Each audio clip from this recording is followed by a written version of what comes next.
Welcome to the Medical Minute podcast. I'm Anne Connell, a Melbourne-based GP. And I'm Moz Calafella, also a Melbourne-based GP. On today's show, we're talking HPV and some of the important information that's come up in a recent study from Scotland. But before we get started, as always, this is just an educational and informative show, not designed to replace a consultation with your healthcare provider. So please keep that in mind. With that being said, Dr. Anne, what's on the agenda for today? So we're talking HPV, as you've already said, and I suppose we should start by explaining that HPV is human papillomavirus, that's what HPV stands for. So the news is that a study recently published that was based in Scotland, so rather dear to my heart, shows that since they introduced their HPV vaccination programme in 2008, there have been no cases of cervical cancer in fully vaccinated girls. So the oldest girls are now 28 or 29, and none of them have developed cervical cancer. And in Scotland, cervical cancer is the most common cancer in women between the ages of 25 and 35. So that's actually quite startling news. It's excellent news. That's an amazing statistic, isn't it? So a whole cohort of women that have had zero cervical cancer. So a version of cancer completely eliminated. So for every time someone says, I wish they invented a cure for a cancer, well, it looks like this might be as close as we're going to get with modern medicine. It is indeed. So it is very exciting. And of course, the Scottish vaccination programme began in 2008, but we actually began the same programme in 2007 here in Australia. So it's excellent news all round. I suppose we should talk a little bit more about what exactly is human papillomavirus, how does it relate to cervical cancer, that sort of thing. Yeah, so for the uninitiated who's sort of listening and going, they're talking about an HPV vaccine, but then they're skipped across to cervical cancer, let's help sort of bridge that knowledge gap. So HPV, Dr. Anne, is the human papillomavirus, is that right? And all its sort of variants? Yeah, apparently there are at least 200 of them, but the importance is that some strains are associated with cancers, with a number of cancers, we'll talk about that in a second, and others with genital warts, and it is a virus that is sexually transmitted. So for those playing at home, there are sort of a handful that we really care about. Classically, they sort of number them. So HPV, whatever, all the way through to 200. I'm not sure how the number convention actually goes, but the ones that we most care about are HPVs type 16, 18. But there's a couple of others that I think you're going to touch on, Dr. Anne, as well, that are really important. And so when we're sort of thinking about these human papillomaviruses, the challenge is because they're sexually transmitted. If they're not cleared, they can cause little changes to the cells in the area where they're sort of living in the cervix and around that location. And in those women, those changes can turn into some version of cervical cancer down the road, can't they? That's correct. And really, what we seem to know quite well now is that almost all cervical cancers are caused by human papillomavirus. But of course, it's not only cervical cancer that HPV is associated with. So almost all cervical cancers are due to HPV, but also anal cancers are vast majority of them. Quite a lot of vaginal cancers, maybe 1 in 4 cancers of the vulva, 50% of cancers of the penis, and increasingly the oropharyngeal cancers, so cancers of the head and neck. Unfortunately, around 50 to 60% of those are associated with sexually transmitted HPV, and that's particularly seen in a younger cohort, mostly of men than the non-HPV associated cancers of the head and neck. So there's a lot to play for with HPV, and it doesn't just cause disease in women. So we'll touch on the vaccine shortly, but it's important that boys as well as girls get vaccinated. And I think the other thing as well is it's really common. So something like 90% of people who are sexually active are going to see it at some point in their life. And that's correct. You sort of touched on the vaccination, but really frustratingly, whilst there's a vaccination in terms of prevention, there isn't really actually a cure to make it go away once you have it. No, we are waiting for your immune system to clear it. And in most people whose immune system is competent, they seem to clear it or at least get to undetectable viral load within 1 to 2 years. So that's about 90% of people.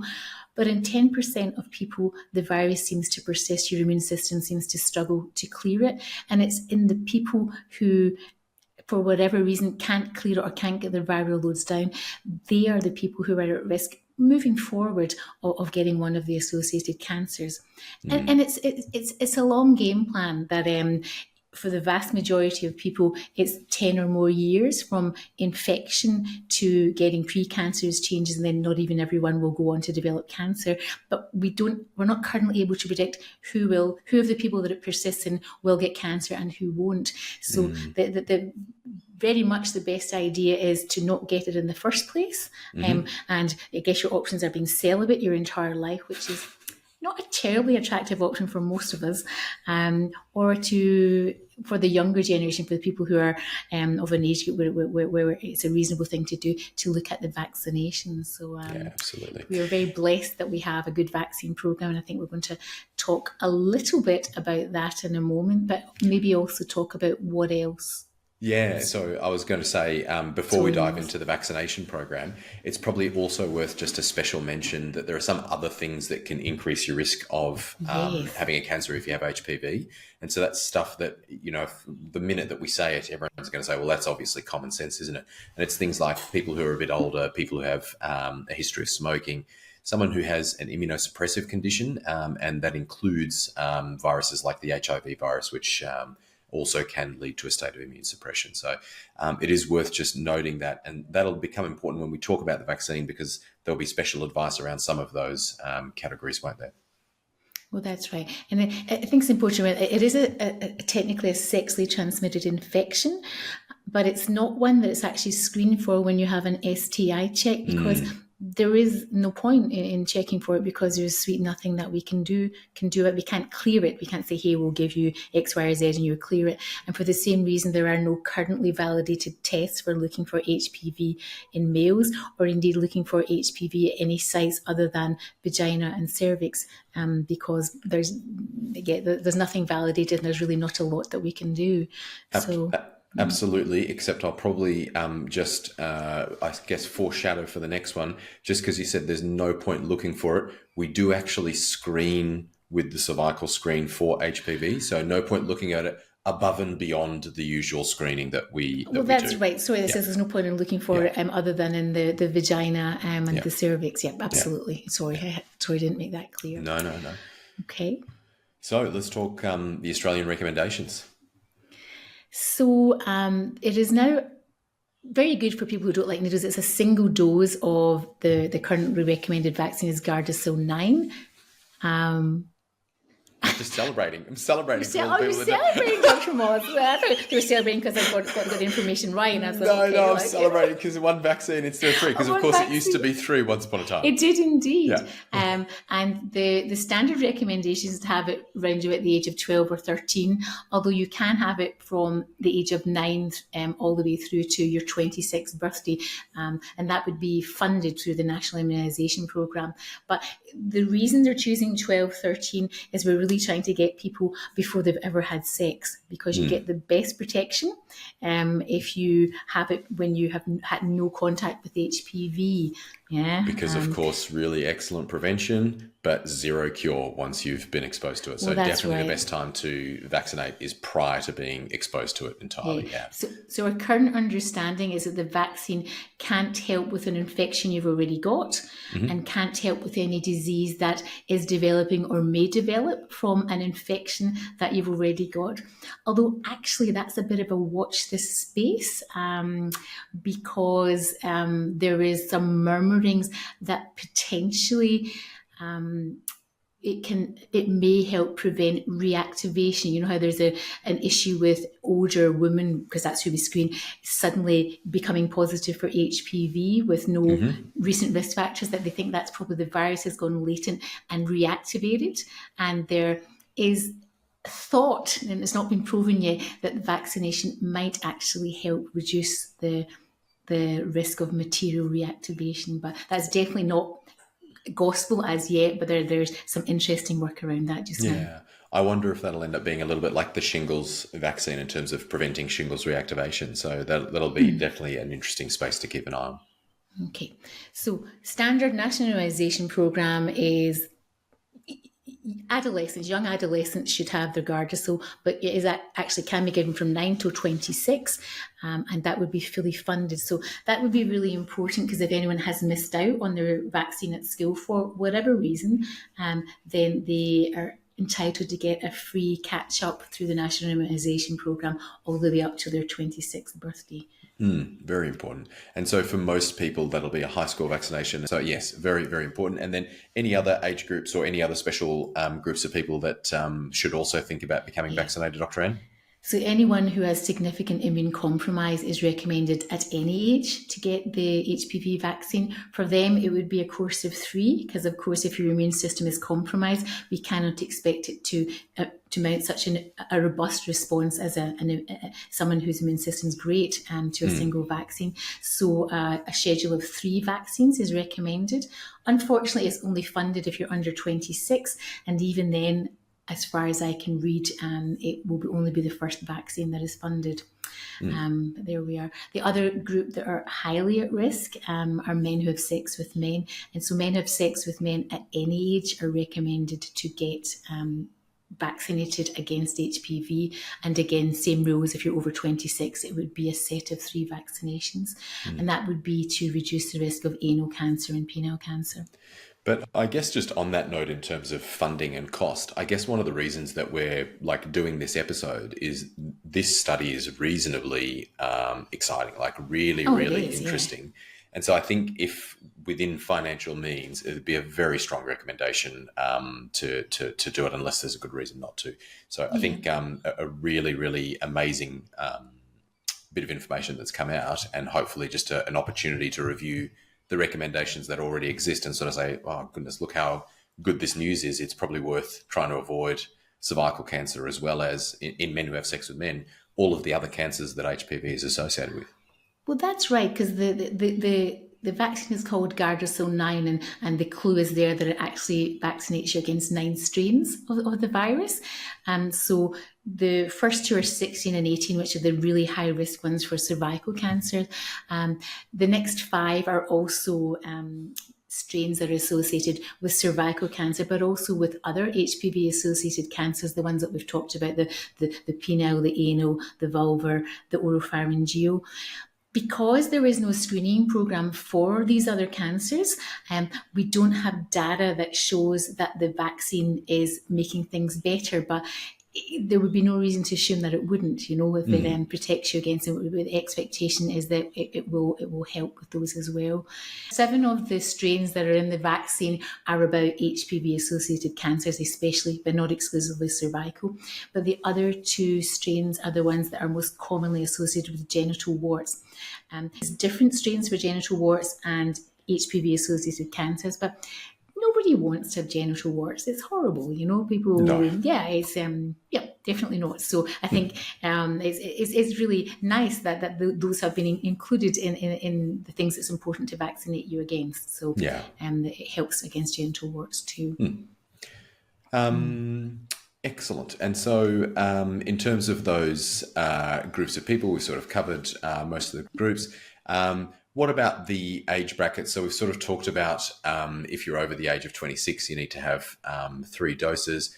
Anyone else that we sort of want to think about in terms of vaccinating? If someone comes in and says, hey, I'm over the age of 26, I don't fall into any of those categories specifically, but for whatever reason, I haven't been vaccinated when I was younger. Can I have the HPV vaccine? Is that something that people can do? Yeah, so it's it's an individual discussion with the patient concerned, and the received wisdom is that we have to make an assessment of their future risk of exposure to HPV strains that they haven't already been exposed to.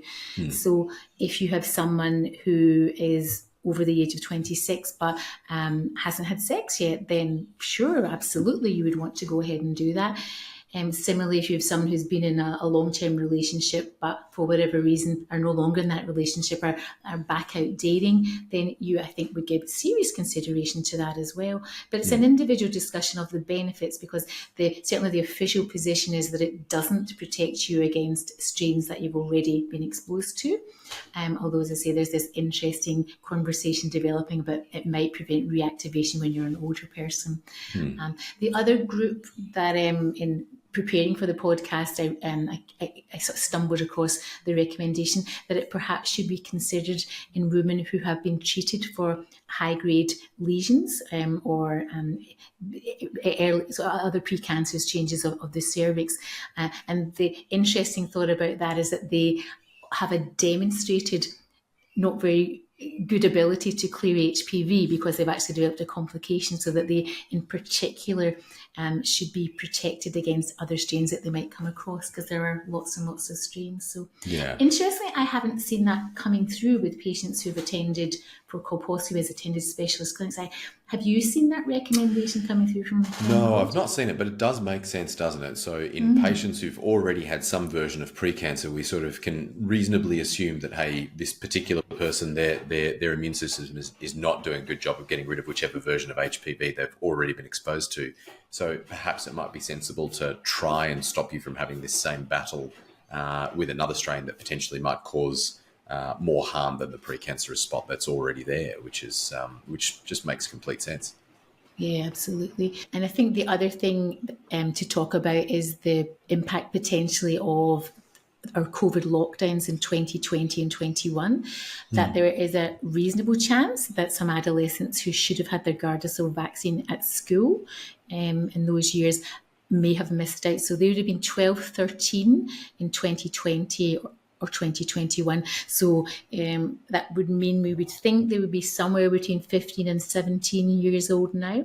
So it might be worthwhile either as the young adult to do, or perhaps parents going on to My Health Record and actually checking whether you had your HPV vaccine, because you're well advised to have it, and it remains free of charge until the day before your 26th birthday, essentially. And so to keep it really easy for parents, essentially, if your kid was in year 7 at some point during the pandemic, it's probably worth just checking. That's probably the easiest way to think about that makes sense. And the Australian Immunisation Record is the easiest place to check that, isn't it? Yep, absolutely. You can check it online. You can check it on your MyGov app and log into Medicare and have a little look. It's a really good service. Yeah. It is indeed. So I think probably we've covered what we wanted to cover today. Obviously, HPV and the HPV vaccine that logically leads into the cervical screening program, but that's a whole other topic, and I think we plan to talk about that in some detail next week. Yeah, indeed. I think that's going to be actually a great episode where hopefully we'll go down a few rabbit holes and provide some good education. Yeah, we will answer all the burning questions, like how come it's 5 years when it used to be 2 years, and actually. Why suddenly it might be okay to collect your own sample. So these and other burning questions we will make some sense of next week. And I think if you've got a question around cervical screening, hit us on the socials and ask away, and we'll see if we can't answer them, especially if lots of people are asking the same questions. Excellent. On that note, thank you very much. If you're still listening, we really appreciate your ears. Remember to give the podcast a 5-star rating on Spotify and Apple Music. And if you found the episode helpful or you think someone else would benefit from it, please do share it with them. It is a very useful way to help spread some useful health information. Until next time, Dr. Anne, thank you very much for your time. And thank you for yours. And I think I might just make a quick special mention to the management team at Yarra Trail Medical here, who have allowed us to use these beautiful surroundings. If you do any visuals for this, Moz, any sort of little teaser reels, people will see what a beautiful space we're in. And this is our new rooms here at Yarra Trail Medical. So Wonderful. Thank you, Erin and Peter. Indeed. Thanks, Erin, Pete, and the team. Yeah. Absolutely. Excellent. Till next time, Dr. Anne. Thanks for your time. Take care. Bye. Ciao.